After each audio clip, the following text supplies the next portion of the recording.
Scooby Doo is arguably the most well known non Disney cartoon character of all time. This dog has appeared on TV for over 50 years, but back in the 1990s, Scooby and Mystery Inc. came very close to disappearing from TV forever. This is the story of how one movie saved and forever changed this franchise. This is the history of Scooby Doo on Zombie Island.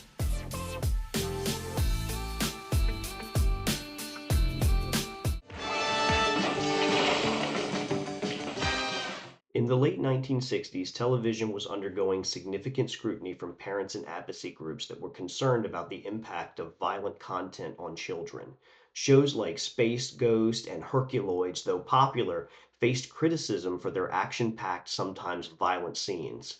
Hanna-Barbera Productions sought to address these concerns by developing a more family-friendly show. Joe Ruby and Ken Spears were tasked with creating this new series. It was initially titled Mysteries 5 and featured 5 teenagers and their dog, who is named Too Much. The concept underwent several changes, including the simplification of the title and characters. Eventually, the show was rebranded as Scooby Doo, Where Are You?, with the dog renamed Scooby Doo.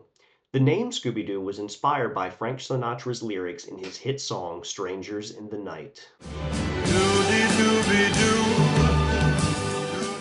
The show premiered on CBS on September 13, 1969, and introduced audiences to the Mystery Inc. gang. Fred Jones, the leader, Velma Dinkley, the brains, Scooby-Doo, their loyal, cowardly, but ultimately brave Great Dane, Shaggy Rogers, the perpetually hungry, laid-back slacker, and Daphne Blake, who always seemed to get into danger. Together they traveled in the iconic Mystery Machine, solving supernatural mysteries that almost always turned out to have human culprits. The series format, featuring a blend of comedy, mystery, and a predictable yet comforting formula, quickly captured the hearts of viewers. Each episode typically began with the gang encountering a mysterious phenomenon, followed by their investigation, humorous antics, and the eventual unmasking of the villain. Really is. Ta-da! Ken Rogers! Right. He faked his own disappearance as part of his plan to steal all the race cars and sell them overseas. And I would have succeeded if it hadn't been for you nosy kids. And Scooby Doo! Yeah. Throughout the 1970s and 1980s, Scooby-Doo underwent several iterations and spin-offs, each introducing new elements while retaining the core essence of the original. The new Scooby-Doo movies, which aired from 1972 to 1973, featured hour-long episodes with guest stars, ranging from Batman and Robin to the Harlem Globetrotters. This era also saw the introduction of Scooby's extended family, including his nephew Scrappy-Doo, who became a controversial addition to the series. Hanna-Barbera tried to capitalize on the success of Scooby-Doo by copying the formula with shows like Speed Buggy and Jabberjaw, both which featured groups of friends solving mysteries, but instead of a dog, these shows featured a talking car and a 10-foot great white shark. In 1988, A Pup Named Scooby-Doo premiered. It was the 8th incarnation of Scooby-Doo, and it reimagined the characters as kids. This was actually a trend back then. A lot of popular cartoon characters were being recreated as children, like the Muppets and Muppet Babies, the Looney Tunes and Tiny Toons, and the Flintstones in Flintstone Kids. Despite being a success, in 1991, A Pup Named Scooby-Doo was canceled. And then the unthinkable happened. Hanna-Barbera announced they had no plans for a new series. For the first time since 1969, Scooby-Doo was no longer in production, and the franchise went on hiatus. This might have been the end of Scooby-Doo if it hadn't been for the actions of one man, someone who would change TV and cartoons forever. Ted Turner. Turner was the head of Turner Entertainment Company and was an early investor in cable television. His organization would create many cable stations such as TBS, TNT, CNN, TCM, and Cartoon Network. On behalf of the Turner Broadcasting System, I want to welcome you to the launch of the world's only and first Cartoon Network.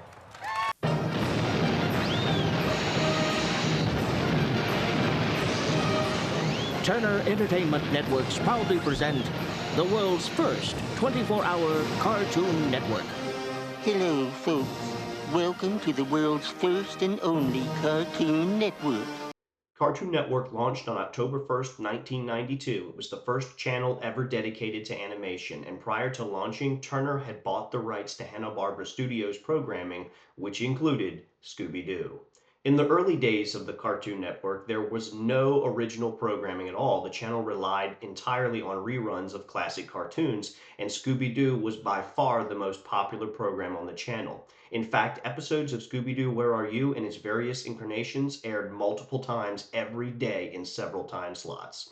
Growing up, I lived in the middle of nowhere and we couldn't get cable, but eventually in the mid 90s, my family got satellite television, and the first show that I ever watched on satellite was Scooby Doo Where Are You on Cartoon Network. I even remember the name of the first episode I saw. It was called Decoy for a Dog Napper. Eventually, Scooby Doo started to get stale. The show was being aired so much on Cartoon Network that it didn't take long before I had seen every episode of every version of the show. In a few years, Cartoon Network was also starting to produce its own original content, like Dexter's Laboratory.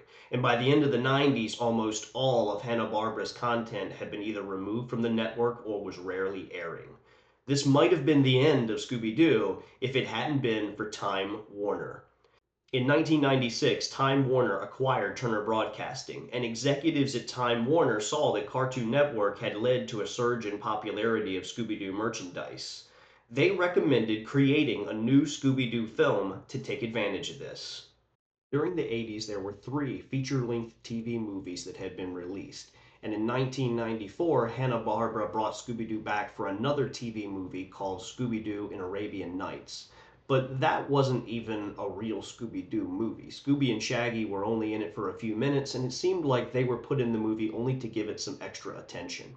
Initially, Hanna-Barbera wanted to release Scooby-Doo on Zombie Island in theaters, but Warner executives said no because they had had a bad experience doing that back in 1994 with Batman Mask of the Phantasm.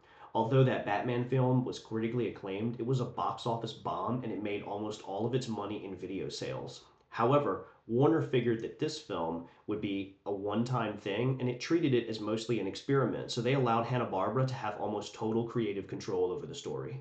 Jim Senstrom served as director of the film, and Glenn Leopold and Davis Doy helped create the story.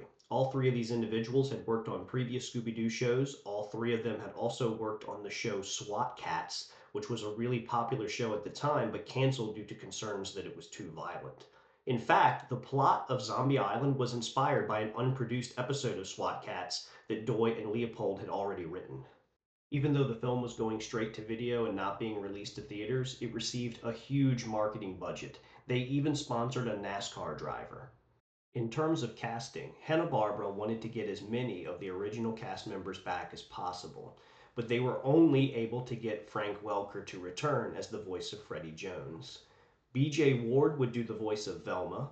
Scott Ennis took over the role of Scooby after the original voice actor Don Messick passed away the year before.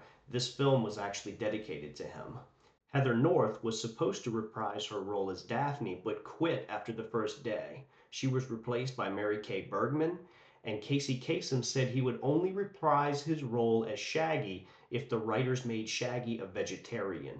The producers refused and replaced Kasem with Futurama star Billy West. In an interview on the Australian radio show Get This, West discussed Kasem's situation. The other one you were talking about after that, Shaggy. Yeah. Well, because Casey Kasem's still alive. of course he is, but the thing was, I said I was a vegan, but he's like a militaristic vegan. Is he just? And he would read the scripts and he'd go, come on, Scoop, let's go get a hot dog. and then he would go, why does it always have to be a hot dog? I said, what do you mean? I mean, can't they eat, like, veggie snacks, like a veggie burger or a veggie hot dog? In the film, Mystery Inc. reunites after a year apart and heads to Moonscar Island in Louisiana, which is believed to be haunted by the ghost of a pirate named Captain Moonstar. While at the island, they come face to face with Captain Moonstar, as well as a horde of zombies. The gang captures one of the zombies and attempts to remove its mask, only to realize that the zombie is real. You try it. Sure. Hold this, Shag. Either hold it still or give it to Daphne. It's the gardener! No. It's the fisherman! No! It's the ferryman! Oh! Maybe it's real! Huh. The fact that Scooby and the gang would be facing real monsters was not a secret. It was revealed in the commercials for the film, so people watching it knew all along that this was going to happen. Most frightening mystery ever. Scooby Doo on Zombie Island. Because this time, the monsters are real. The decision to have real monsters in the film was highly debated. Some people, including writer Glenn Leopold, thought that it was a bad idea. However, this was not the first time Scooby had faced real monsters. All three of the 80s TV movies featured real monsters, lots of them, and the short-lived 13 Ghosts series also featured supernatural elements.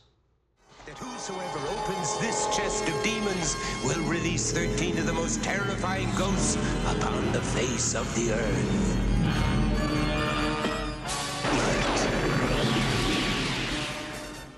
Because they didn't have to worry about a theatrical release, the crew worked without a deadline. They also updated the look of the characters. Velma's knee-high socks are gone, Daphne is wearing a suit jacket now, and most noticeably, Freddy's famous orange ascot was removed, and he's also wearing jeans. The Scooby-Doo Where Are You theme song was also re-recorded by the rock band Third Eye Blind. The VHS tape was released September 22, 1998, almost 30 years after the first episode of Scooby-Doo Where Are You aired. The film was one of the most successful direct-to-video films ever made at the time, and far exceeded anyone's expectations. It had its television premiere on Cartoon Network a month later on Halloween night.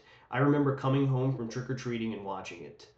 It was so successful that Warner Brothers immediately ordered another Scooby-Doo film, and then another. And another. So far, there have been 38 direct-to-video Scooby-Doo movies. In 2003, the entire surviving cast of the original Scooby-Doo Where Are You show, including Casey Kasem, returned to voice the Legend of the Vampire film. And in 2019, a sequel, Return to Zombie Island, was released. Most importantly, due to the renewed success of Scooby-Doo, Warner Brothers greenlit a new series titled What's New Scooby-Doo that premiered in 2002. For the first time in over a decade, we got new episodes of Scooby-Doo, and the writers finally gave in to Casey Kasem's request and made Shaggy a vegetarian. And there are still new episodes of Scooby-Doo coming out every year, including the controversial Velma series. And it's all because of the success of Zombie Island. It proved that Mystery Inc. still had it. But if there's one single person who's responsible for keeping Scooby-Doo on the air, it would have to be Ted Turner. His decision to start a network dedicated solely to cartoons introduced Scooby to an entire new generation of kids and completely changed children's television. If there's a hero to this story, it's Ted. Thank you for watching, and please don't forget to like and subscribe.